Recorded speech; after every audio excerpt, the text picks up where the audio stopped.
మెదక్ జిల్లా రామాయంపేట మండలం తొనిగండ్ల శివారులోని రామాయంపేట మెదక్ ప్రధాన రహదారిపై రైతులు ధాన్యం కొనుగోలు చేయాలని నిరసన వ్యక్తం చేస్తూ ప్రధాన రహదారిపై బైఠాయించి ధర్నా రాస్తారోకో చేపట్టారు. ఈ సందర్భంగా రైతులు మాట్లాడుతూ తొనిగండ్ల గ్రామంలో ధాన్యం కొనుగోలు కేంద్రాలు ఓపెన్ చేసి నెల రోజులు గడుస్తున్నా నెల రోజుల నుండి 4 ధాన్యం లారీలు వెళ్లాయని అన్నారు.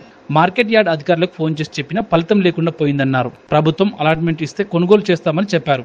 గత ప్రభుత్వం 17-18% తేమ ఉంటే కొనుగోలు చేస్తారని అన్నారు. కాంగ్రెస్ ప్రభుత్వం 12-13% తేమ ఉంటేనే కొనుగోలు చేస్తామని అంటున్నారని అన్నారు. అకాల వర్షాలకు ధాన్యం తడిసి మొలకెత్తి పాడవుతున్నాయని రైతులు ఆవేదన వ్యక్తం చేశారు.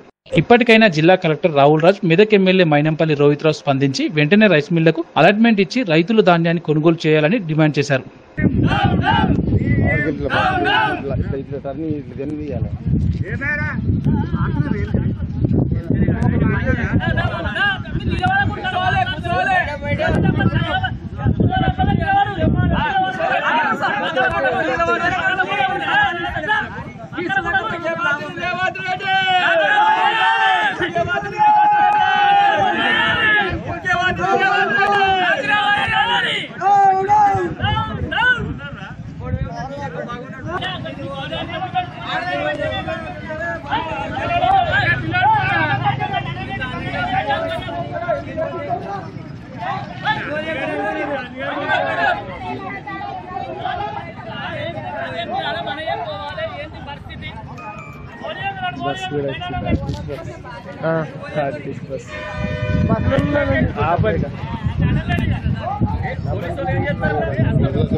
కొనుగోలు చేయాలి, కొనుగోలు చేయాలి, కొనుగోలు చేయాలి.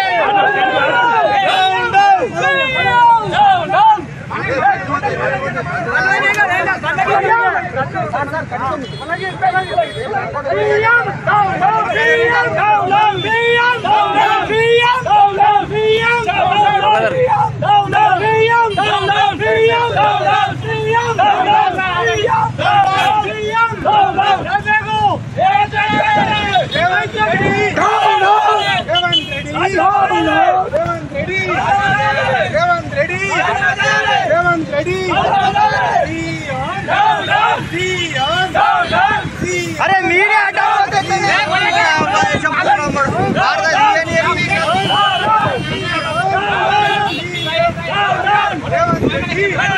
ఎమ్మెల్యే గారు వచ్చి ఓపెన్ చేసి నెల రోజులు అవుతుంది. కేరికే ఓపెన్ చేసిరు, వడ్లు కొనుగోలు చేయట్లేదు, లారీలు పంపట్లేదు, గవర్నమెంట్ రైస్ మిల్లకు అలాట్మెంట్ ఇవ్వలేదు అంటారు వాళ్ళు. రైస్ మిల్ వాళ్ళు ప్రభుత్వాన్ని అడిగితేనేమో పంపిస్తామంటారు, అసలు లారీలు రావట్లేదు. ఇట్లా కొనుక్కుంటూ పోతే ఇంకా 2 నెలలు అయినా వడ్లు కొనుగోలు కావు. మరి ఇంకొకటి తేమ శాతం విషయంలో కూడా అప్పుడు గత ప్రభుత్వంలో 17-18 ఉన్నా తీసుకున్నారు. ఈ ప్రభుత్వానికి వచ్చేసరికి 13-12 ఉండాలంటున్నారు. అది ఎక్కడి న్యాయం? రైతులను ముంచడానికి వచ్చిన ప్రభుత్వం ఇది. రైతులను ఆదుకుంటామన్న ప్రభుత్వం రైతులను నట్టేట మూస్తుంది. రైతులు చాలా అరిగోషపడుతున్నారు. వచ్చిన లేబర్ వెళ్ళిపోతామంటున్నారు. వాళ్ళకు తినడానికి తిండి లేదు. బీహార్ నుంచి వచ్చిన లేబర్ వెళ్ళిపోతామంటున్నారు. ఆ పరిస్థితి ఏంటి? దీని మీద ప్రభుత్వం వెంటనే సంప్రదించి చర్యలు తీసుకొని రైస్ మిల్లకు అలాట్మెంట్ ఇచ్చి వడ్లు కొనుగోలు చేసి లారీలు 2 పంపించాలని కోరుతున్నాం.